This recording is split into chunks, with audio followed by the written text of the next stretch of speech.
Isang taon na puno ng misteryo at kaguluhan ang ipinagbabanta ni Baba Vanga. Kanyang mga hula ay nagdulot ng pagkabighani sa buong mundo at ang kanyang reputasyon bilang isang Nostradamus ng Balkans ay lalong lumakas sa bawat taon. Bagaman hindi lahat ng kanyang hula ay eksakto, marami sa kanyang sinabi ang nagkakatotoo na bulag siya sa murang edad dahil sa isang aksidente. At mula noon ay sinasabing nagkaroon siya ng kakayahang makakita ng mga bagay na hindi nakikita ng ordinaryong tao.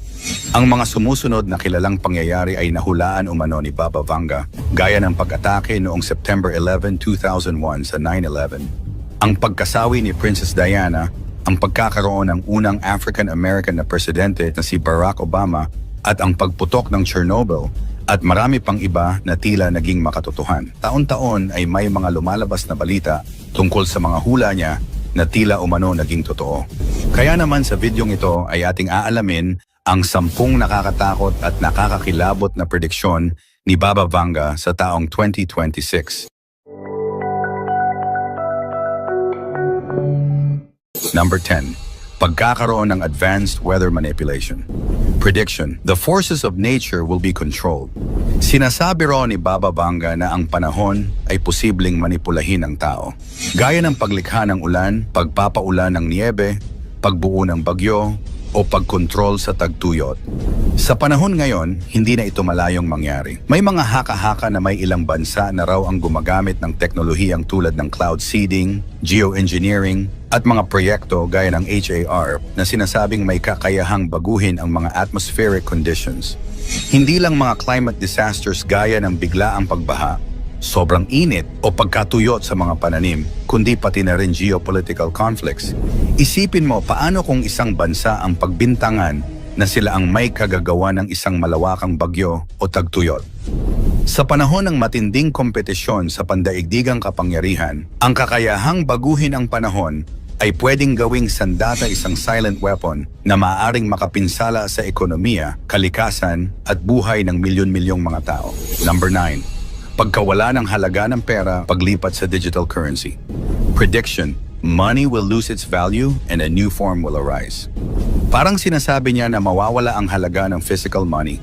Ngayong unti-unti nang pumapasok ang digital currency, crypto, at central bank digital currency, tila tumatama ang hula.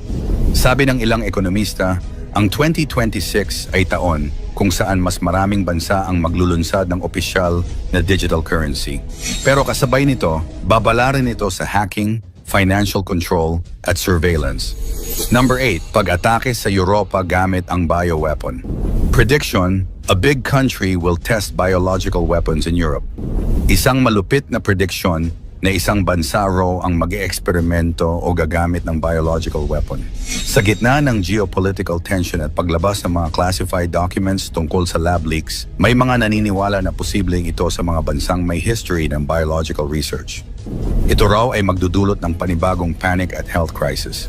Number 7. Pagkawala ng moralidad ng tao. Prediction: people will stop distinguishing good from evil. Ayon kay Baba Vanga, dumarating na ang panahon kung saan nawawala na ang moral compass ng sangkatauhan. Mapapansin ito sa social media, fake news, cancel culture, at desensitized na mga tao sa karahasan. Sa 2026, maaaring tumaas pa ang mga issues sa mental health, identity crisis, at mga extreme ideology. Number 6. Paglitaw ng bagong energy source mula sa kalikasan. Prediction: a new energy source will be discovered in nature. May mga scientists na nagtuturo sa nuclear fusion, zero-point energy, or hydrogen-based fuels. Kung mangyari ito sa 2026, ito ang maaaring maging energy revolution na papalit sa fossil fuels. Positibo ito, pero babala rin pag-aagawan ito ng mga makapangyarihang bansa. Number 5. Global water shortage. Prediction: water will become more precious than gold. Ayon umano sa hula ni Baba Vanga, pagsapit ng taong 2026, posibleng danasin ng mundo ang isang matinding kakulangan sa malinis na tubig. Sa kasalukuyang datos mula sa United Nations, tinatayang bilyon-bilyong tao na ang wala pa ring access sa ligtas na inuming tubig, at kung magpapatuloy ang ganitong trend, Baka nga tama si Vanga, baka dumating ang panahon na mas mahal pa ang tubig kaysa sa ginto. Ang kakulangan sa tubig ay hindi lang simpleng inconvenience. Maaari itong magdulot ng malawakang krisis, posibleng magkaroon ng mass migration, kung saan ang mga tao ay mapipilitang lumikas mula sa mga tuyot at tigang na lugar. Maaari ring magdulot ito ng gulo at kaguluhan sa mga bansang mag-aagawan sa natitirang supply ng tubig. At syempre, apektado rin ang agrikultura na magtutulak sa pagtaas ng presyo ng pagkain at iba pang pangunahing bilihin. Sa kasalukuyang data ng United Nations, bilyon-bilyong tao ang kulang sa malinis na tubig. Maaring magsanhi ito ng migration, conflict at pagtaas ng presyo sa pagkain at kalakal. Number 4, pagkakaroon ng space disaster o asteroid threat. Prediction, a celestial body will threaten the Earth. Tila may babala siya ukol sa isang malaking space object na magiging banta sa mundo. May mga report mula sa NASA na patuloy ang monitoring sa mga near-Earth objects. Habang maliit ang tsansa, sinasabing ang 2026 ay posibleng magdala ng surprise cosmic event. Number 3, pagtaas ng artificial na pagkabuntis at genetic engineering. Prediction, humans will be grown in labs. Ayon sa hula, magiging normal na raw ang mga lab-grown babies o artificial wombs. Ngayon pa lang may mga bansa na nagsasagawa ng ganitong research sa 2026. Posibleng ito'y maging legal at laganap. Babala, maganda man ito para sa infertile couples, pero moral at ethical issue ang kaakibat. Number 2, paglabas ng bagong virus mula sa yelo. Prediction, ancient virus will emerge from the ice. Ayon umano kay Baba Vanga, isang sinaunang virus ang muling lalabas mula sa yelo. Isang invisible threat na matagal nang natutulog sa ilalim ng permafrost. Dahil sa global warming, unti-unting natutunaw ang Arctic at mga nagyayelong bahagi ng mundo. At kasabay nito, may posibilidad na magising muli ang mga ancient viruses na libu-libong taon nang nakakulong sa yelo. Hindi ito malayong mangyari dahil ayon sa mga scientifico, may mga na-recover na silang prehistoric bacteria and virus mula sa mga samples ng permafrost. At ang ilan dito ay buhay pa rin. Ibig sabihin, may basehan ang takot na baka may virus na biglang sumulpot, hindi pa kilala, walang lunas, at posibleng mas mapanganib pa kaysa sa mga naranasan natin gaya ng COVID-19. Kung mangyari ito, posibleng magdulot ito ng panibagong global health crisis at sa sobrang advanced na ng mga ancient pathogens na ito, baka hindi agad kayanin ng modernong medisina. At ang number 1, pagbabago sa kamalayan ng tao. Prediction, there will be a shift in human consciousness. Sinasabi ni Baba Vanga na darating ang panahon na magbabago ang pananaw at damdamin ng sangkatauhan parang spiritual awakening. Matapos ang lahat ng krisis, ang pandemya, digmaan, economic crisis, posibleng ang 2026 ay simula ng bagong uri ng pag-iisip, mas makatao, mas konektado sa kalikasan at mas malalim ang pagkaunawa sa layunin ng buhay. 10 nakakatakot na hula ni Nostradamus sa 2026 Part 2. Number 10, pagputok ng malaking bulkan sa Asia. Quatrain, a great fire shall awaken the mountains of the east. Si Nostradamus ay may binanggit tungkol sa isang malaking apoy na magmumula sa bulkan sa silangan. Maraming eksperto ang nag-uugnay nito sa posibilidad ng pagputok ng isang malaking bulkan sa Pacific Ring of Fire, posibleng sa Indonesia, Japan, o kahit sa Pilipinas. Kung mangyari ito, malaking epekto ang maidudulot nito sa maraming mga tao, apektado lahat ng ari-arian, kabuhayan at pagbabago ng klima at paglikas ng libu-libong tao. Number 9, pagbagsak ng pandaigdigang ekonomiya.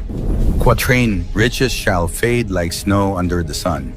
Si Nostradamus ay may babala tungkol sa biglaang pagbagsak ng ekonomiya. Sa 2026, ilang mga eksperto ang naniniwala na posibleng mag-ugat ito sa utang ng malalaking bansa, digmaan, at climate disasters.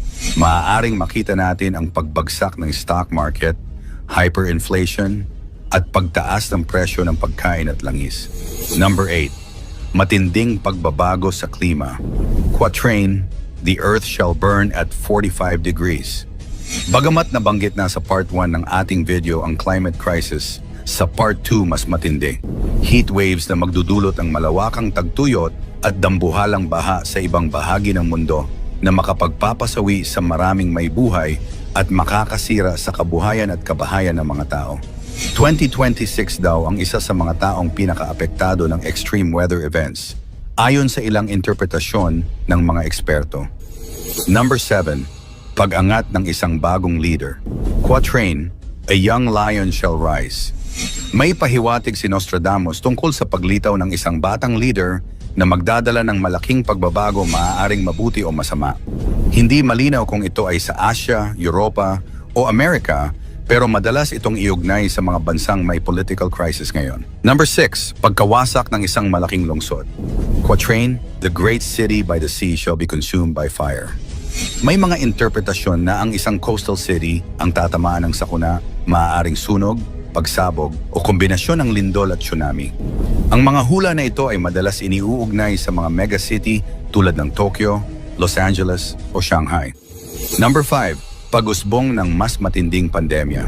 Quatrain, near the gates of the new city shall be two scourges, bagong outbreak o mutated disease. Ayon sa World Health Organization, laging may posibilidad ng bagong pandemic kada ilang taon. Hindi imposibleng 2026 ay taon ng bagong health threat, kaya sinasabing palakasin ang public health system at pag-iwas sa fake news. Bagamat marami ang nagsasabing tapos na ang pinakamalalang pandemya, may mga interpretasyon na 2026 ay daaring taon ng paglabas ng mas mabagsik na sakit. Hindi malinaw kung ito ay natural o gawa ng tao, pero nakalagay sa ilang pagsasalin na ito ay may kinalaman sa bagong lungsod o urban outbreak. Number 4. Pagbabago sa relihiyon at pananampalataya. Quatrain, the great church shall have a great schism. Ayon sa ilang tagapagsalin, 2026 ay maaaring magmarka ng malaking pagbabago sa relihiyon hati sa pananampalataya, paglakas ng mga bagong sekta, at panghihina ng ilang malalaking simbahan. Ito ay magdudulot ng pagkalito at pag-aalangan sa mga tao kung saan ba sila kakapit sa panahon ng kaguluhan. Ito daw ang babala ni Nostradamus sa pagdating ng isang mapanlinlang na leader, maaaring political, religious, or tech figure na magpapanggap na tagapagligtas. Pero sa likod nito ay kaguluhan, pananakop at digmaan. Napapanahon ito, lalo't maraming tao ngayon ang nawawalan ng pag-asa at pananampalataya at madaling madala sa fake news at mga ideolohiya. Number 3. Matinding away ng USA at China. Quatrain reference, the great eagle and the red dragon. Isa sa pinaka-pinag-uusapang prophecy ngayon ay ang paglala ng tension sa pagitan ng Amerika at China, lalo na sa South China Sea at Taiwan. Ayon sa interpretasyon, baaring hindi agad mauwi sa full-scale war, pero ang trade war, cyber attacks at military provocations ay mas magiging matindi pagdating ng 2026. Number 2. Pagbagsak ng isang malaking bansa. Quatrain reference, the great power shall fall. Ayon sa ilang interpretasyon, may posibilidad na isang superpower o kilalang bansa ang biglang guguho hindi lang ekonomiya, kundi pati impluensya sa buong mundo. Marami ang nag-iisip kung ito ba ay Russia, USA, o isang bansang nasa gitna ng malaking utang at kaguluhan. Impact nito, kapag bumagsak ang isang higanting bansa, mahihila pababa ang maraming ekonomiya, posibleng magkaroon ng chain reaction sa merkado at seguridad. At ang ating number 1, posibleng pagsiklab ng World War III, o ang ikatlong digmaang pandaigdig. Quatrain, war shall begin between the two great powers. Isa sa pinaka-kinatatakutang hula ni Nostradamus ay ang posibilidad ng isang pandaigdigang digmaan. Isang napakalinaw na hula tungkol sa digmaan. Sinasabing hindi ito short war, posibleng tumagal at maraming maaapektuhan. Maraming eksperto ang naniniwala na kung hindi pipigilan ang mga kasalukuyang tensyon sa Ukraine, Taiwan, Israel at mga bansa sa Middle East, maaaring humantong ito sa mas malaking conflict. Kaya kailangang palakasin ang diplomatikong relasyon ng mga bansa upang maiwasan ito. Bagamat hindi eksaktong binanggit ang PETSA, may mga tagasali ng kanyang quatrains ang naniniwala na 2026 ang taon na maaaring maging simula ng isang malawakang tunggalian. Dito binabanggit ang dalawang malalaking kapangyarihan na magbabanggaan na madalas iniugnay sa tensyon sa silangan, USA versus China o Russia versus NATO. Bakit ito nakakakilabot? Kasi habang pinapanood natin ngayon ang mga nagaganap sa Europa at South China Sea, tila papunta ito sa isang malaking gulo. Nakakatakot ba? Oo!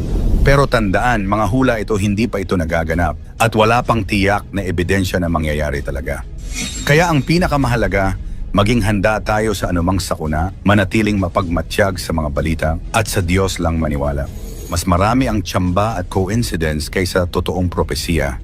Muli mangyari man o hindi ang mga hulang ito, isa lang ang ating dapat paniwalaan, ang Diyos na makapangyarihan sa lahat. Ikaw, ano ang masasabi mo sa mga hulang ito? Magkatotoo kaya ito o isang huwad lamang na panghuhula? I-komento mo naman ito sa ibaba. Paki-like ang ating video, i-share mo na rin sa iba. Salamat at God bless.